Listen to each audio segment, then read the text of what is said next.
Lula leva no primeiro turno ou haverá reação de Bolsonaro?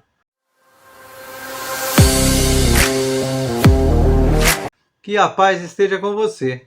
Antes de continuar, peço que deixe já o seu like e se inscreva no canal apertando o botãozinho ali no canto direito do vídeo.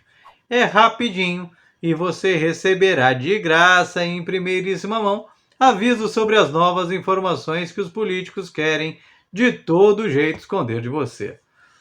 Parece curioso que os eleitores e partidários de Bolsonaro, incluindo parte da imprensa, o último cercadinho da velha classe média anti-PT, esteja soltando fogos de artifício para os que chamam de recuperação de Bolsonaro nas pesquisas eleitorais, já que eles são os primeiros, sempre os primeiros a desqualificar qualquer pesquisa, desde que não as beneficie.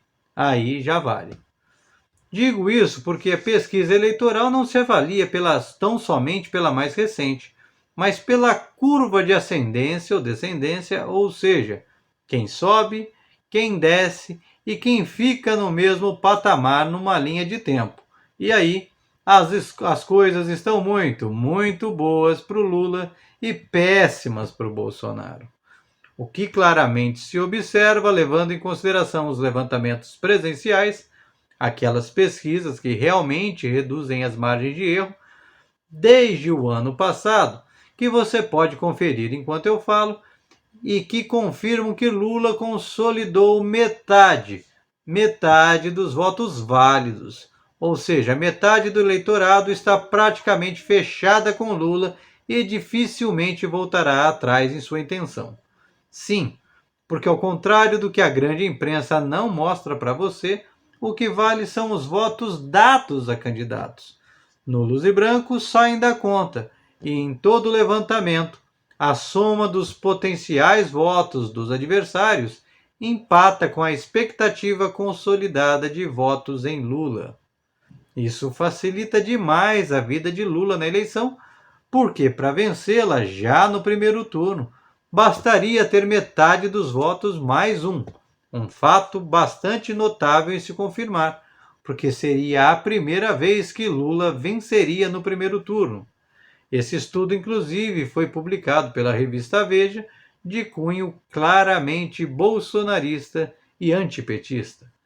Lembrando ainda do voto útil, que pode derreter na reta final aqueles candidatos fora do páreo, como ocorreu na última eleição, e liquidar de vez a fatura no primeiro turno.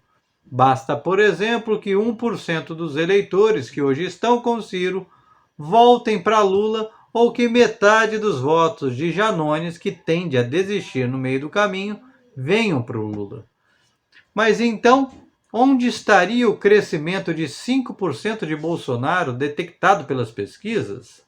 Ora, simplesmente no retorno do voto que sempre foi da direita e que vinha sendo dividido entre Bolsonaro e Sérgio Moro, o outro candidato da extrema-direita ligado à classe média tradicional, que ao desistir, devolveu esses votos para o Bolsonaro, que, diga-se de passagem, não é nenhuma surpresa, já que a direita no Brasil tem historicamente entre 30% a 40% dos votos em todas as eleições, graças a toda a máquina ideológica centenária que ela carrega. Mas e se der segundo turno? Aí as coisas ficam ainda melhores para o Lula e piores, muito piores para o Bolsonaro. E isso por vários fatores. O primeiro é o fator Ciro Gomes. Se Moro dividia uma pequena parte dos votos de Bolsonaro, Ciro Gomes divide hoje, em sua maioria, os votos que tenderiam a ser do Lula. Já sem Ciro na disputa, esse voto voltaria em sua esmagadora maioria para a candidatura a Lula. Mas digamos que por uma hecatombe esses eleitores ciristas façam como Ciro fez na última eleição e simplesmente resolvam não ir votar ou pregar o voto nulo.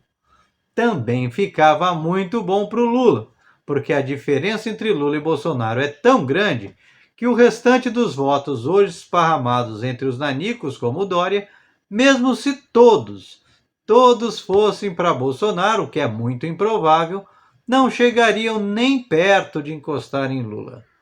Um segundo fator é que eleição de segundo turno costuma ser a eleição onde vence quem tem a menor rejeição, o que complica bastante a vida de Bolsonaro, que é rejeitado por 61% dos eleitores, ou seja, sobrariam no máximo 39% do eleitorado que poderia votar em Bolsonaro, que precisa de no mínimo 50% mais um dos votos para se reeleger. Um terceiro fator é a tradição. Se por um lado não importa o sucesso de um governo de esquerda, como foram os governos de Lula, que passaram de 80% de aprovação, na hora do voto, 30 a 40% votará contra de qualquer jeito por questões de classe. Por outro lado, desde que a ditadura militar caiu e voltamos a ter eleições, todo candidato que saiu na frente venceu as eleições. Isso nunca falhou e tudo indica que deve se confirmar até pelas características conservadoras do eleitor brasileiro. Foi assim com Collor, foi assim com FHC, com Lula, com Dilma e com Bolsonaro, que passou a liderar as intenções de votos depois que Moro e sua Lava Jato deram um jeitinho de tirar Lula, que liderava com folga as eleições de 2018. O quarto é a economia. Independente da direita e Bolsonaro tentarem jogar nas costas da pandemia o fracasso fragoroso da economia em seu governo, isso não muda nada para quem vai ao supermercado e traz cada vez menos, ou vai abastecer o carro e não consegue encher nem meio tanque, mas pelos aumentos sucessivos e abusivos, além de que a perspectiva de melhora com o Bolsonaro é muito ruim, com projeções de pouco mais de 0,5% para esse ano e de só 1% para o ano que vem.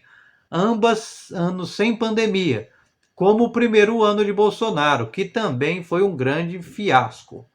O quinto é a desmobilização. Se no primeiro turno ainda dá para o eleitorado bolsonarista ser motivado a acreditar que pode vencer empurrado por um caminhão de fake news, assim como deputados que disputarão ao lado de Bolsonaro tendem a defendê-lo para salvarem o próprio pescoço, no segundo turno quem tinha de ser eleito já está eleito, portanto vem o choque de realidade. E muita gente pode nem ir votar no Bolsonaro no segundo turno, repetindo o que ocorreu com o Alckmin, quando disputou com Lula e teve menos votos no segundo turno do que teve no primeiro. Isso leva à seguinte pergunta: por que então o bolsonarismo e seus aliados comemoram voos de galinha? E a resposta está no Congresso, em especial nos votos para deputados e senadores. A maioria dos políticos que ainda apoiam Bolsonaro são fisiológicos, como, por exemplo, a bancada da Bíblia, que finge honestidade, mas foi flagrada recentemente negociando propinas com verbas públicas da educação e que faz a festa com emendas parlamentares que dispararam com o tal orçamento secreto criado por Bolsonaro e Arthur Lira, e que vão usar esse dinheiro público por dentro e por fora para comprar apoios e tentarem se reeleger. E aí é que nós, eleitores, precisamos ficar muito atentos. Porque os 4 anos de paralisia, inflação, miséria, desindustrialização, impunidade, desemprego crônico são resultados diretos da influência do Centrão, seja na presidência, seja no Congresso. Portanto, se queremos mudanças mais rápidas para retornarmos à rota do desenvolvimento, precisamos não só eleger Lula, mas também não eleger deputado do Centrão, elegendo deputados progressistas em seus lugares. Por isso, antes de votar, porque o pastor ou o prefeito indicou, veja como esse deputado votou em seus últimos anos. Se votou a seu favor ou contra você. Se votou para cortar seus direitos, como a reforma trabalhista e previdenciária. Se votou para beneficiar setores da economia já cheios de mordomia, como isenção de impostos, para o agro exportar e te forçar a pagar mais caro pela comida nas prateleiras dos supermercados e açougues, e não para ajudar o pequeno agricultor, por exemplo, ou se votou para impedir que você pagasse mais caro em impostos na energia elétrica, entre outras coisas. Se cada um assumir sua responsabilidade como cidadão em investigar em quem vai votar antes de votar e não simplesmente votar por indicação de quem depois cobra a fatura por baixo dos panos, como os pastores que pediam barras de ouro para liberarem verbas para escolas em nome de Bolsonaro, as coisas começam de fato a mudar. E aí você pode parar de reclamar tanto dos políticos, porque você saberá quem você pôs lá. Eu sou o Franklin Maciel, passe esse vídeo para frente, deixe seu comentário, like ou dislike, se inscreva no canal.